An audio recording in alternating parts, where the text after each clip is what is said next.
አንድ የመጨረሻ እንደምስኪ መረጃ ልንገራችሁ። መቼም መረጃ አይደነቅም አይናቅም። በምድራችን ላይ አሁን የሚደረገው ይሄ በተለይ ስሜትን ለመግዛት አስተሳሰብን ለመማረክ ወደ ዓለም ለመሳብ ለስጋ ፈቃድ ለምድራዊ ቅር ለጊዜያዊ ምኞት እኛን እያታለሉ ለመጥለፍ የሚታገሉ ሰዎች አንድ ትልቅ የቤት ስራ ተሰጥቷቸዋል። በምድራችን ላይ ይሄ የአዲሱ ዘመን የአዲሱ ትውልድ እንቅስቃሴ የሚባል ነገር እንዳለ ታውቃላችሁ። እናንተ የበለጠ የዚህ በሽታው ተጋላጭ እንደሆናችሁ ስለማምን ነው። በዚህ ሐሳብ ውስጥ ኒው ኤጅ የሚለውን ሐሳብ ለመጀመሪያ ጊዜ ወልደው ለዓለም ከሰጡት ሰዎች መካከል ወደ 25 የሚሆኑ ነገረ ሃይማኖታዊ ተኮር የጥበብ የፍልስፍና መጽሐፍ ነገር ግን ሃይማኖትን ማዕከል ያደረገ መጽሐፍ የጻፉ እንግሊዛዊ ትውልድ ያላቸው በዜግነታቸው ግን አሜሪካዊ የሆኑ አንድ እናት አሉ። እኚህ እናት አሊስ ባይሊ ይባላሉ። አሊስ ባይሊ ከጻፏቸው ከ25ቱ መጽሐፍት መካከል አንዱ ኤክስተርናላይዜሽን ኦፍ ወደ ውስጥ ያለውን ወደ ውጭ ለማውጣት የሚያግዝ ሄራርኪ የሚባለውን የእዝ ሰንሰለት ሊበጥስ የሚችል መጽሐፍ ጽፈዋል። ኤክስተርናላይዜሽን ኦፍ ሄራርኪ የሚባል አንድ መጽሐፍ አለ። እዚያ መጽሐፍ ላይ ምን የሚል መልእክት አለ?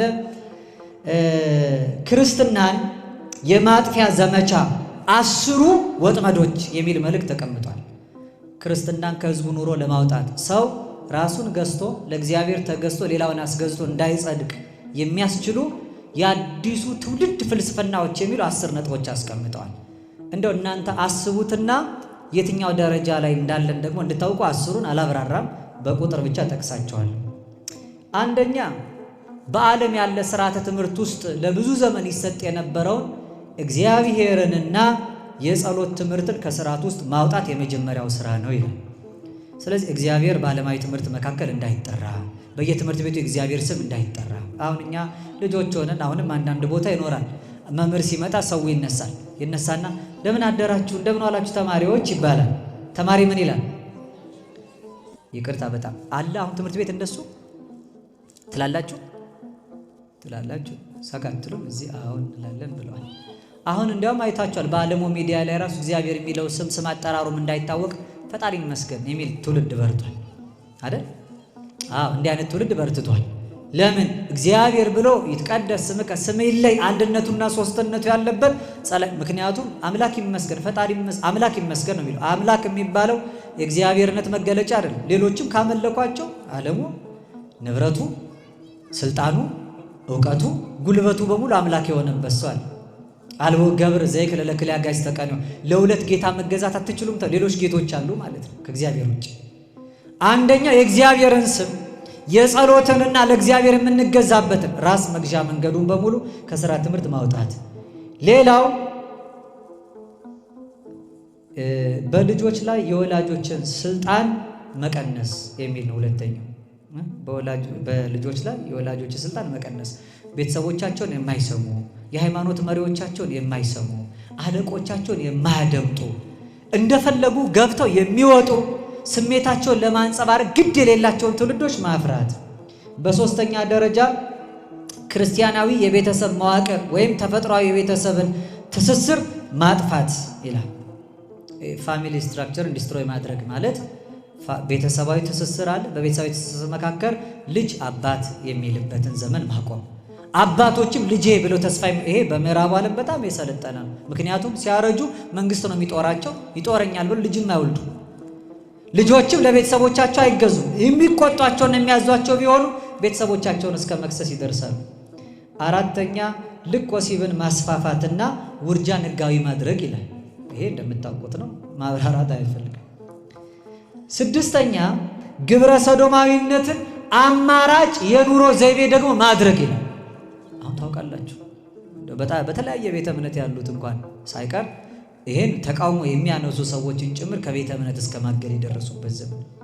ሰባተኛ ጥበብን ማንጋደድ፣ ከዚያ በኋላ ለነውር ስራ የከበረውን ጥበብ ማዋል ብለዋል እናት። አሁን ታውቃላችሁ በየቦታው ያለው በጥበብ የሚታወቀው ግጥም ነውር መናገሪያ ሆኗል። ስነ ጽሁፎቻችን በሙሉ ቃል ባሳመሩ መጠን ሀፍረትን የሚገልጡ ክብራቸው በነውራቸው የሆኑ ሰዎች የሰለጠኑበት የረከሰን ነገር መናገር ሰውን የሚያስከብር የሆነበት ዘመን፣ ራስን መግዛት ሀፊረ ገጽ ኋላ ቀር መስሎ የታየበት ዘመን። 8ኛ ሚዲያን በመጠቀም ባዕድ ሐሳብን ማስፋፋት። ይሄ ታውቃላችሁ ምዕራቡ ዓለም ላይ ትላንትና የተነገረ ነገር ዛሬ በሕዝብ መካከል ሰርጾ አለባበሱ፣ አካሄዱ፣ አኗኗሩ በሙሉ። 9ኛ ከላይ የሰፈሩትን በሕዝቡ ዘንድ ጥልቅ ተቀባይነት ያላቸውን አስተሳሰቦች የሚያንሳፍፍ እንቅስቃሴ መፍጠር። ሲማር ከነበረ መማር አይጠቅምህም ማለት፣ በልጅነት ባለሀብት የምትሆንበት አማራጭ መንገድ አለ ማለት። ክብር የሚባለው ነውር እንደሆነ መናገር። ባህል ካለው እሴት ካለው ሃይማኖቱን የሚወድ የሕዝቡን የማህበረሰብ እሴት የሚያፈቅረውን ሰው እንደ ኋላ ቀር ከትውልዱ ጋር የማይሄድ ከቴክኖሎጂ ጋር የማይራመድ እንደሆነ መናገር ይላል። ከዛ በ10ኛ ደረጃ ከላይ የሰፈሩትን ነጥቦች መንግስታት ተቀብለው ወደ ሕግ እንዲቀይሯቸውና ቤተ ክርስቲያንም ደግሞ ይሄንን እንድትደግፍ ማድረግ ይላል። አሁን እኛ ጋር ያልደረሰው ምክንያቱም ህዝቡ ባህሉ አኗኗሩ በጣም የተሰናሰለ ስለሆነ እኛ ሀገር ባህላዊ የሆነ እምነት ሳይሆን ሃይማኖታዊ የሆነ ባህል ስላለን ማለት ነው። እያንዳንዱ ክርስትናን የሚገልጥ ስለሆነ በአኗኗሩ መካከል አንድነታችን የሚናድበትን ይህን ስራ መስራት። ይሄንን ካደረጋችሁ ሰውን ታነቁታላችሁ ይላል። የአንቂ ንግግሮች መጨረሻ ይሄ ነው ማለት ነው። እኛ ግን ለኃጢአት እንድንነቃ ሳይሆን ለጽድቅ እንድንነቃ ነው ቅዱስ ጳውሎስ የነገረን። ለጽድቅ ንቁ፣ ኃጢአትን የሚሰሩ አሉና ከዚህ ተመለሱ።